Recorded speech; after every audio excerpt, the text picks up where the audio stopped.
Camera اور social media کا دور ہے، چنانچہ آج کل کچھ ایسی اموات کے واقعات جو کہ بہت زیادہ وائرل ہیں، جس میں لاہور میں ایک استاذ لیکچر دیتے ہوئے صرف 4 سیکنڈ میں اس جہان سے اس جہان منتقل ہو گئے۔ اسی طرح انڈیا میں ایک کھلاڑی، انہوں نے ایک بال پر 6 شاٹ جو ہے وہ کھیلا، اور اس کی خوشی مناتے ہوئے گراؤنڈ میں ہی چند لمحات میں وہ اس دنیا سے اس دنیا میں پہنچ گئے۔ اسی طرح ایک اور شخص ہے، وہ ایکسرسائز کرتے ہیں، ورزش کرتے ہیں، سب کچھ کرتے ہیں، ایک گھڑ سواری کرتے ہوئے مدو مکھی جو ہے وہ ان کے حلق میں چلی گئی اور وہ ان کے ہارٹ اٹیک کا اور موت کا سبب بنا۔ ان واقعات کو لے کر سوشل میڈیا پر ہر قسم کے تبصرے جو ہے وہ کیے جا رہے ہیں۔ چنانچہ اس موضوع پر میں چند باتیں آپ کے سامنے عرض کرنا چاہتا ہوں۔ پہلی بات تو یہ ہے کہ ہم مسلمان ہیں، اور اس دنیا میں اس وقت سب سے اتھینٹک اور سب سے مضبوط جو معلومات اور علم اور جو تعلیمات موجود ہیں، وہ قرآن کریم اور احادیث رسول صلی اللہ علیہ وسلم کی صورت میں موجود ہیں۔ چنانچہ ان کی سچائی سے انکار نہیں کیا جا سکتا۔ ہمارے دین نے جو ہمیں تعلیمات دی ہیں وہ یہ ہیں کہ ہر شخص جو اس دنیا میں آتا ہے، تو اس دنیا میں اس کا وقت مقرر ہے، اس کو کتنی زندگی ملنی ہے یہ بات متعین ہے، اس کو کتنا رزق ملنا ہے یہ بات متعین ہے، اور اس کی موت کب اور کہاں اور کس ذریعے سے اور کس بہانے سے آنی ہے، یہ سب باتیں ہمارے دین نے ہمیں بتا دی ہیں۔ چنانچہ سب سے پہلی بات یہی ہے کہ جو ہمارا عقیدہ ہے، جو قرآن و حدیث میں ہمیں بتایا گیا، ہمیں اس پر عمل کرنے کی ضرورت ہے۔ اس کا سب سے بڑا فائدہ یہ ہوگا کہ ہم موت کے لیے جب ہر وقت تیار رہیں گے تو موت کے خوف سے ہم نکل جائیں گے۔ اس لیے کہ اگر کوئی شخص موت کا خوف لے کر بیٹھ جائے تو زندگی رک جائے گی، کہ بھئی فلاں وجہ سے موت ہوتی ہے، فلاں سفر سے موت ہوتی ہے، فلاں بہانے سے موت ہوتی ہے، لہٰذا ہم اب سفر چھوڑ دیں، ہم یہ کام بھی چھوڑ دیں، ہم وہ کام بھی چھوڑ دیں۔ تو بات یہ ہے کہ اللہ رب العزت نے اسی وجہ سے ان سب چیزوں کا علم اپنے پاس رکھا ہے۔ اللہ تعالیٰ یہی چاہتے ہیں کہ انسانی زندگی کا جو تسلسل ہے وہ رکنے نہ پائے۔ اگر ہر شخص کو پتہ چل جائے کہ فلاں دن میری موت ہے، تو ظاہر ہے کہ ہر انسان جو ہے وہ خوف میں ایسا مبتلا ہوگا کہ اس کی زندگی معطل ہو کر رہ جائے گی۔ اللہ رب العزت نے اس کا علم اپنے پاس رکھا۔ اور دوسری بات یہ ہے کہ اللہ تعالیٰ نے ہمیں جو نہیں بتایا، تو یہ بھی ہماری بہتری کے لیے ہمیں نہیں بتایا، تاکہ ہم ہر وقت جو ہے وہ اللہ تعالیٰ سے ملاقات کے لیے تیار رہیں۔ اگر ہر آدمی کو پتہ چل جائے کہ میری موت فلاں سن میں آنی ہے، تو پھر تو وہ یہ کہے گا کہ میں جس طرح دنیا کے اندر لوگوں کے ساتھ زیادتی کرتا رہوں، اللہ تعالیٰ سے دور رہوں، تو میری موت تو فلاں سن میں آنی ہے نا، لہٰذا اس وقت تک جو ہے وہ میں اپنی زندگی جیسے چاہوں گزاروں، لوگوں کے ساتھ جیسے چاہوں معاملات کروں۔ اللہ تعالیٰ نے اس کا علم اپنے پاس رکھنے کے ساتھ لوگوں کو دراصل یہ بتا دیا کہ بھی تم ہر وقت مجھ سے ملنے کے لیے تیار رہو۔ جب انسان ہر وقت اللہ تعالیٰ سے ملاقات کے لیے تیار رہے گا، تو ظاہر ہے کہ اس کو ایسی زندگی گزارنی پڑے گی کہ وہ ایک لمحہ بھی کسی کے ساتھ زیادتی نہ کرے، ایک لمحہ بھی وہ اللہ تعالیٰ کی یاد سے غافل نہ ہو۔ وہ ہر وقت اس بات کے لیے تیار رہے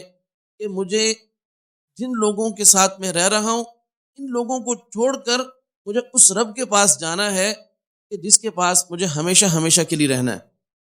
اب جب یہ کیفیت جس بندے کی رہے گی، تو وہ کبھی بھی ان لوگوں کو کہ جو اس کے بعد پیچھے رہیں گے، وہ ان کو تکلیف نہیں دینا چاہے گا۔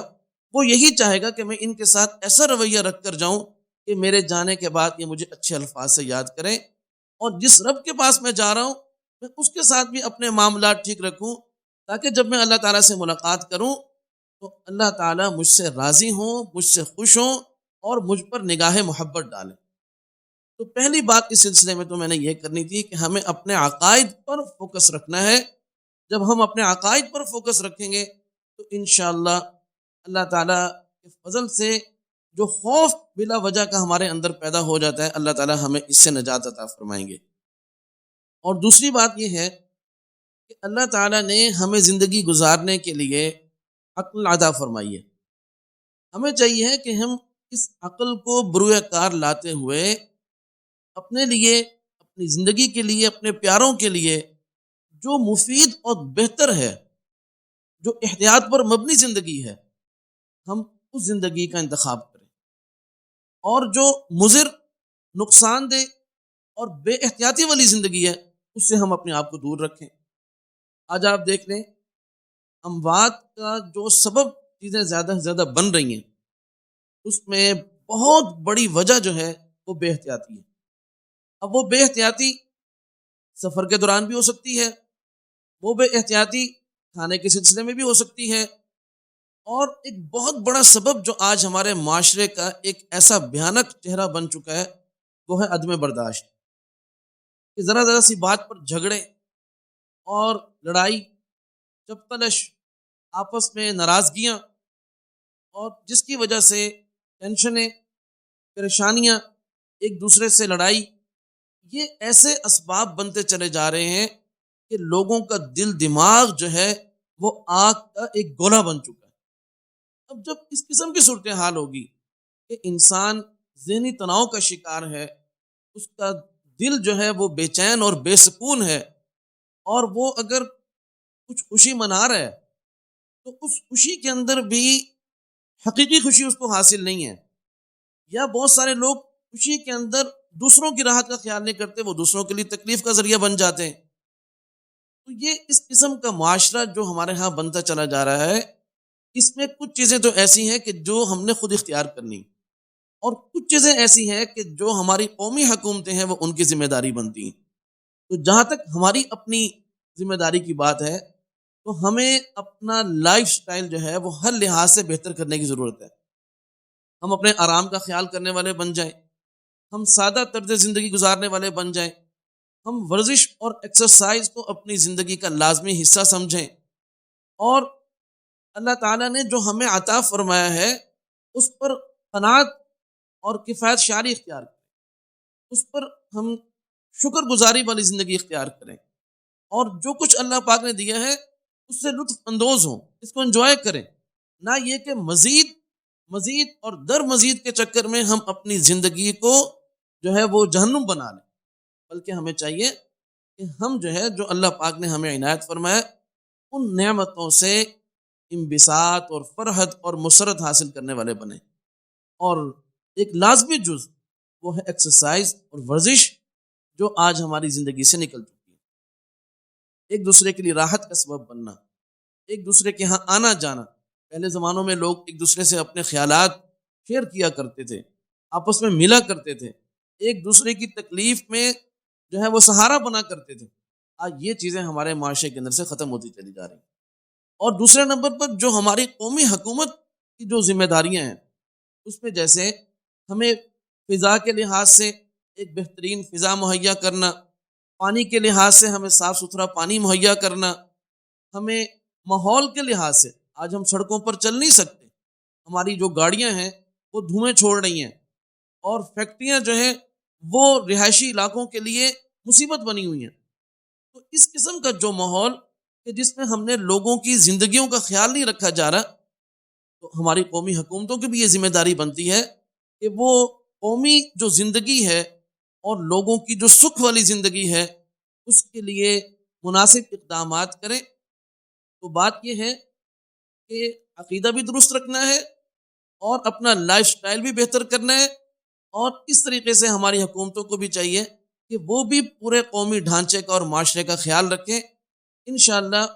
جب یہ سب چیزیں جمع ہوں گی تو اللہ تعالیٰ کی تقدیر بھی پھر یہی ہے کہ جو لوگ، جو قوم وہ اپنے صحت کا خیال رکھنے والے ہوتے ہیں، اپنے معاملات کو درست رکھنے والے ہوتے ہیں، شکر گزاری کی زندگی گزارتے ہیں، اور جو ہے مل جل کر رہنا پسند کرتے ہیں، تو اللہ تعالیٰ کی تقدیر پھر یہی ہے کہ اللہ تعالیٰ ان کی زندگی میں برکتیں عطا فرماتے ہیں، ان کے مال میں، ان کے رزق میں، ان کی جان میں، ان کی عزت اور ان کی آبرو میں اللہ پاک برکتیں عطا فرماتے ہیں۔ اللہ تعالی ہم سب کے ساتھ عافیت کے اور خیر کے معاملات فرمائے۔ السلام علیکم ورحمۃ اللہ وبرکاتہ۔